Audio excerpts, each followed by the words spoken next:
ఇప్పటి వరకు వరలక్ష్మీదేవి పూజా విధానం అంతా సంపూర్ణంగా జరిగింది. ఇప్పుడు ఆ వరలక్ష్మీదేవి దగ్గర పెట్టినటువంటి నవతంతు అంటే దారం ఉంది కదా, అక్కడ పెట్టినటువంటి మీరు సూత్రం ఏదైతే తోరణం ఉందో అది తీసుకుని దక్షిణ హస్తానికి చుట్టుకోండి, కుడి చేతికి చుట్టుకోవాలన్నమాట. ఓం బృహత్సామక్షత్రబుద్రుద్రౌష్ణ్యం త్రిష్టభోజస్సవితముగ్రవీరం ఇంద్రస్థోమేన పంచదశేన మిథ్యామిదం వాచ్యేన సగరేణ రక్షాం దదాతి. అక్షంతల చేతితో పట్టుకుని వ్రతకథను వినండి. సూత పౌరాణికుడు సౌనికుడు మొదలగు మహర్షులను చూచి ఇట్లానియే, ఓ మునీశ్వర్లారా, స్త్రీలకు సకల సౌభాగ్యములను కలుగుజేయనటువంటి ఒక వ్రతరాజ్యమును పరమశివుడు పార్వతీదేవికి ఉపదేశించాడు. దాన్ని ఇప్పుడు నేను మీ అందరికీ చెప్తాను, భక్తిగా వినండి అని చెప్తున్నట్ట.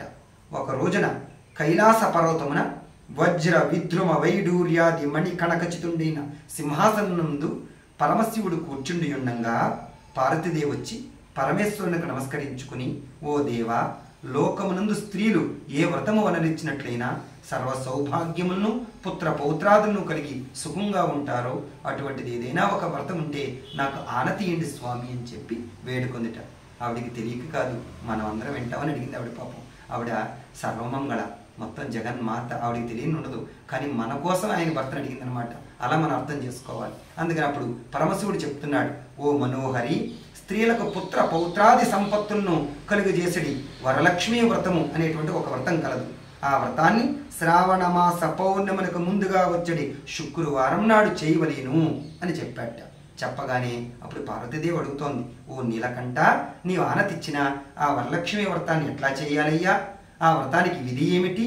ఏ దేవతను పూజించాలి? పూర్వం ఎవరైనా ఈ వ్రతాన్ని చేసి తరించారా? వారి కథ కూడా చెప్పండి స్వామి అని చెప్పి వేడుకొందిట. అప్పుడు పరమశివుడు చెప్తున్నాడు, ఓ కాత్యాయని, వరలక్ష్మీదేవి వ్రతం గురించి సవివరంగా చెప్తాను విను. మగధ దేశంలో కుండలము అనేటువంటి ఒక పట్టణం ఉందిట. ఆ పట్టణం బంగారు ప్రాకారాలతోనూ బంగారు గోడలతోనూ కూడినటువంటి ఇళ్లతో ఉందిట. ఆ మహాపట్టణం నందు చారుమతి అనేటువంటి ఒక బ్రాహ్మణ స్త్రీ ఉందిట. ఆ వనితావాణి పెనిమిటిని దేవునితో సమానంగా దలంచి ప్రతిదినం ఉదయమున లేచి పెనిమిటికి అనేక ఉపచారాలు చేసుకుని అత్తమామను పుష్పాలతో పూజించి చక్కగా గయ్యాళి కాకుండా మితంగాను ప్రియంగాను భాషించుచూ ఉందిట.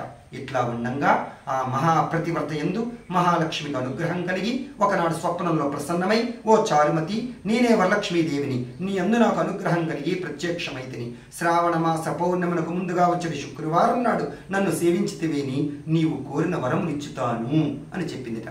తక్షణము ఆ చారుమతి ఆ స్వప్నంలోనే వరలక్ష్మీదేవికి ప్రదక్షిణము నమస్కారం చేసి, ఓ జగజ్జనని, నీ కటాక్షము కలుగనేని జనులు ధన్యులుగాను విద్వాంసులుగాను సకల సంపన్నులుగాను అవుతూ ఉంటారు.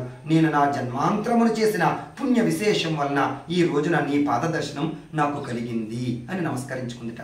తక్షణము ఆ వరలక్ష్మీదేవి చారుమతి దేవికి అనేక వరములిచ్చి అంతర్ధానం పొందిందిట.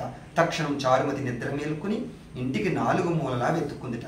వరలక్ష్మీదేవిని కానక, ఓహో, నేను కలగంటిని అని అనుకుని ఆ స్వప్న వృత్తాంతానంతటి కూడా మరునాడు ఉదయాన్నే పెనిమిటికి, మామగారికి, ఇరుగు పొరుగు ఉన్న ముత్తైదులందరికీ కూడా చెప్పిందిట.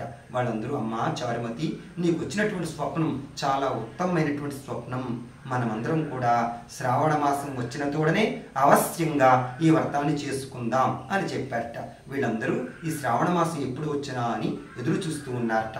వీరి భోగ భాగ్యముల వలన శ్రావణ మాస పౌర్ణమునకు ముందుగా వచ్చడి శుక్రవారం వచ్చిందిట.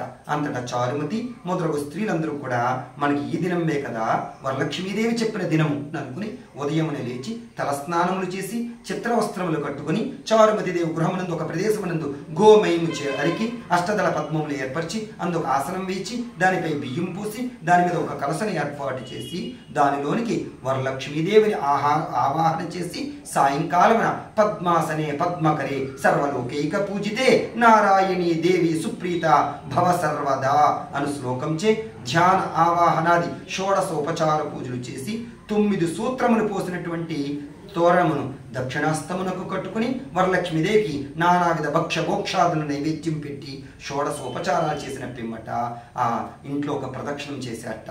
ఆ స్త్రీలందరికీ కూడా కాళ్ళున గల్లు గల్లుమని ఒక శబ్దం వినపడిందిట. కాళ్ళు చూసుకున్నారట.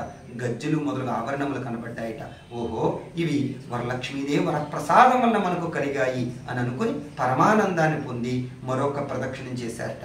అస్తములందు దగదగా మెరుస్తున్న నవరత్న ఖచ్చితములు, కంకణములు, ఆభరణములు కనబడ్డాయట. ఇక చెప్పనేలా మూడో ప్రదక్షిణ గావించిన తోడనే ఆ స్త్రీలందరూ కూడా సర్వాలంకారణ భూషితులయ్యాట.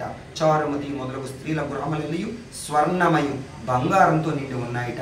అంతటా తమ కొరకు వచ్చి ఆ వాహనములు, ఏనుగులు, రథములు వచ్చి వీళ్ళందరూ ఎక్కడైతే ఈ వరలక్ష్మీదేవి వ్రతం చేస్తున్నారో ఆ స్థలములతో వచ్చి నిలబడి ఉన్నాయట వాళ్ళ ఇంటికి తీసుకువెళ్ళడానికి. తరువాత ఈ చారుమతి మొదలగు స్త్రీలందరూ కూడా తమకు కల్పోక్త ప్రకారంగా పూజ చేయించిన బ్రాహ్మణోత్తముని గంధ పుష్పాలతో పూజించి 12 కుడుములు పాయసము దానమిచ్చి దక్షిణ తాంబూలాలు సంగి ఆ బ్రాహ్మణోత్తముని ఆశీర్వచనమును పొందుకుని వరలక్ష్మీదేవికి నైవేద్యం పెట్టిన భోక్షాదులను బంధువులతో కలిపి అందరూ భుజించిన తరువాత ఆ స్త్రీలందరూ కూడా వాళ్ళ కొరకు వచ్చి కాచుకున్న ఏనుగులు, రథములు, వాహనములు ఎక్కి వాళ్ళ ఇండ్లకు వెళుతూ ఒకరితో ఒకరు అనుకుంటున్నారట, ఆహా చారుమతి దేవి భాగ్యమే భాగ్యమని చెప్పాలి.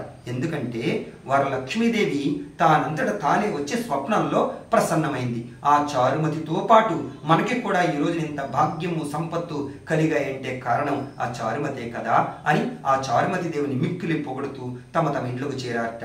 నాటి నుండి ఆ స్త్రీలందరూ కూడా చారుమతి, ఆ స్త్రీలందరూ కూడా ప్రతి సంవత్సరం విడవకుండా ఈ వ్రతాన్ని చేసుకుంటూ పుత్ర పౌత్రాభివృద్ధి కలిగి ధనకనక వస్తువాహంతో కూడి సుఖంగా ఉన్నారు.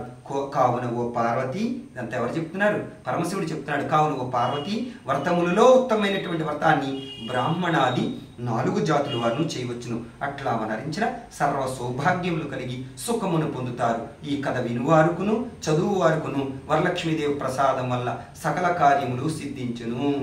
స్వస్తి ప్రజాభ్య పరిపాలయంతాం న్యాయేణ మార్గేణ మహిమహిష గోబ్రాహ్మణేభ్యః శుభమస్తు నిత్యం.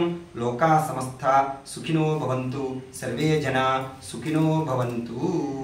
వ్రతక దక్షిణ దేవుడి మీద వేసి తర్వాత శిరస్సు మీద వేసుకోవాలి. వేసుకున్న తర్వాత ఒక కొబ్బరికాయ కొట్టాలి.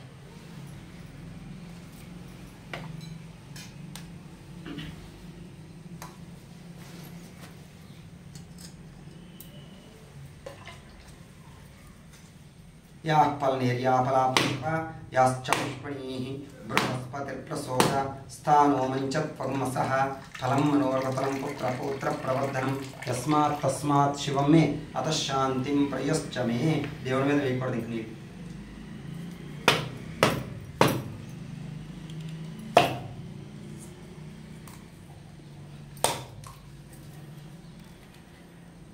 పునః పూజామంగత్వేన వరలక్ష్మీదేవ్యే నమో నమః.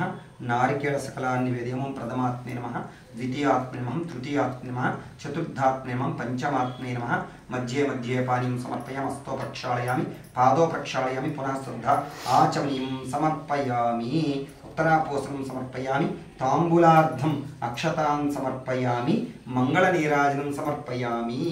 మళ్ళీ అయిపోయిన తర్వాత పునః పూజ చేసుకోవాలన్నమాట. ఆనంద కర్పూర మంగళ నీరాజనం దర్శయామి. సమ్రాజంచ విరాజంచ విశ్రేర్యాచనో గృహే లక్ష్మీరాష్ట్రస్య ముఖే తయామాసగం సృజామసి. సంతత శ్రీరస్తు. మంగళాని భవంతోర్భ్రవంతు. లక్ష్మీరమణ గోవింద గోవింద. వేదోక్త దివ్య సువర్ణ మంత్రపుష్పం సమర్పయామి. మహాదేవ్యై చ విద్మహే విష్ణుపత్నీ చ ధీమహి తన్నో లక్ష్మీ ప్రచోదయాతు. అనయా ధ్యాన ఆవాహనాది షోడశోపచార పూజేన భగవతి సర్వం శ్రీ వరలక్ష్మీ దేవత సుప్రీతో సుప్రసన్నా వరదా భవతు. తత్సతు పరమేశ్వర్యార్పణమస్తు. అక్కడ ప్రసాదం కుంకుమ బొట్టు పెట్టుకుని ఒక పుష్పం తల్ల పెట్టుకోండి. ప్రసాదం శిరసా గృహ్ణామి.